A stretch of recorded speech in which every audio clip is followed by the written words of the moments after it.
On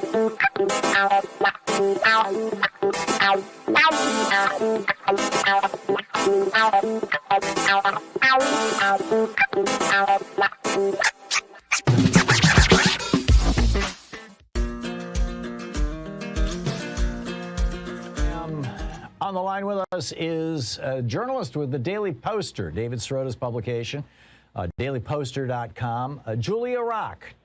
Julia's Twitter handle is JUL1A Rock, or at Daily Poster. And Julia, welcome to the program. Tell me about hiding the union busters.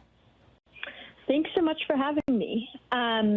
So I wrote a story this week about a provision of the Protecting the Right to Organize Act called the Persuader Rule, which was part of the Biden campaign's initial platform on labor reform as well. This is the PRO Act you're talking about.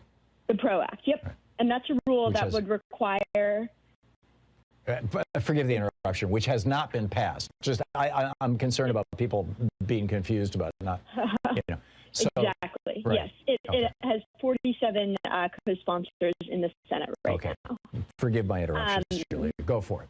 No worries. And the Persuader Rule would require corporations to disclose expenditures during union drives on consulting services or legal services pertaining usually to union busting. Right. So right now during a union drive, corporations are required to disclose when they pay consultants or law firms to interact directly with employees and talk to them about unionizing, but they're not required to disclose expenditures on indirect communication. So that might be, you know, a consulting firm putting together flyers about union dues, or it might be a law firm advising an employer on how it can talk to employees about unions.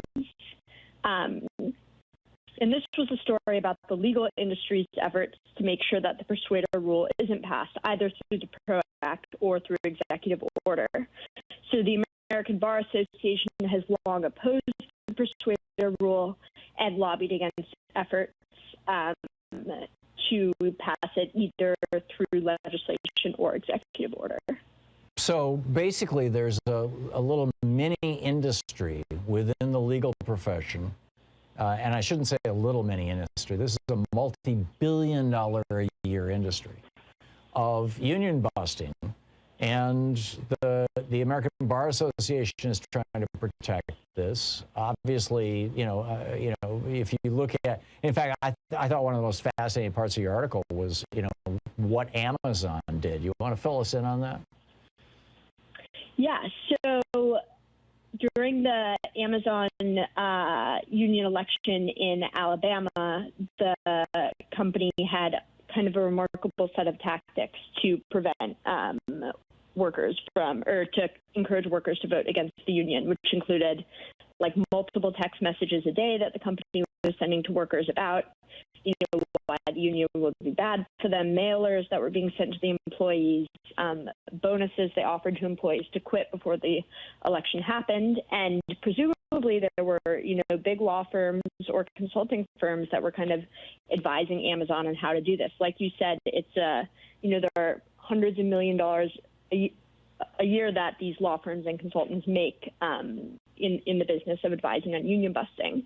But we don't really know who was coordinating those efforts. Amazon was required to make some disclosures, again, about those firms that were interacting directly with employees, but we really have no way of knowing who was behind the scenes. And obviously, you know, that was a historic union busting effort that got a lot of public attention, but the firms that were advising Amazon on it were able to, you know, keep themselves secret because this rule is not in place. Right, and they were successful ultimately, which is, you know, all the more the tragedy. What are the rules around, right? The current rules around if a corporation just brings all this in-house? I mean, Amazon has. Well, actually, I don't know for a fact that Amazon has an in-house legal department. I'd be astonished if a company that size didn't. If they just do these things in-house, how is that regulated?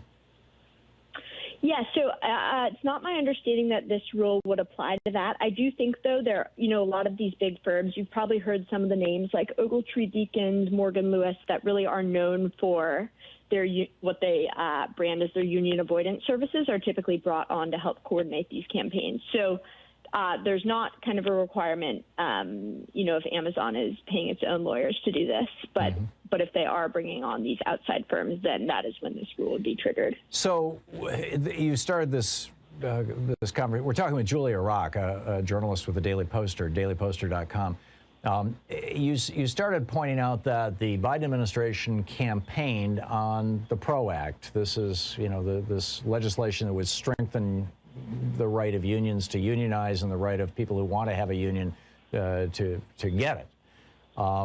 Where is the Biden administration on this right now? Where is Congress at on this right now? Yeah, so this rule in particular, which is part of the PRO Act, the Persuader rule, is something that Biden could institute through executive order and has not done so yet. In terms of the PRO Act, the Biden administration has said it, supports the legislation, but that's not super meaningful. It's not really meaningful at all as long as the filibuster is in place, because there's not the support of 60 senators. I'd mentioned before, 47 Democratic senators currently support the PRO Act. There are a few holdouts. Who are the three who don't? It's the 2 Arizona senators and then Mark Warner from Virginia. Oh, is that weird? I was expecting you to say Joe Manchin. I get Kyrsten Sinema. Mark Warner from Virginia. Okay, I don't know very much about him. I guess I'm surprised by that. And Mark Kelly from Arizona? Yes. Yep. Why would a guy who campaigned as I'm not sure he campaigned as a progressive. I mean, I suppose guns was a big issue for him because his wife is Gabby Giffords. But have any of those 3 offered any rationale for their failure to support the PRO Act, or have any of them, for that matter, come right out and said that they're opposed to it? I don't know exactly what their public statements have been on the issue. I do know that all 3 of them, there's a pretty massive campaign right now from the Democratic Socialists of America and a couple of labor unions to, put the pressure on these 3 senators and get them to flip. And I think that pressure was what got Senator Joe Manchin to flip. So I do know that they're under a lot of pressure, both from the left and from labor unions. But I don't know what their public statements have been. Yeah, the Mine Workers Union in West Virginia is a major power in that state politically, right, and particularly in Democratic politics. And so it makes sense that Joe Manchin would sit up and take notice. Apparently, if you think about Arizona, I've never thought of Arizona as a heavily unionized state. There's not a lot of manufacturing there. Construction, banking, insurance, some agriculture. So you can see where there wouldn't probably be a large union constituency. And Arizona has historically been a very conservative state. I mean, Barry Goldwater came out of Arizona. What's the deal with Mark Warner in Virginia? I don't know exactly what his reasoning is right now for holding out on the PRO Act. Yeah. Remarkable.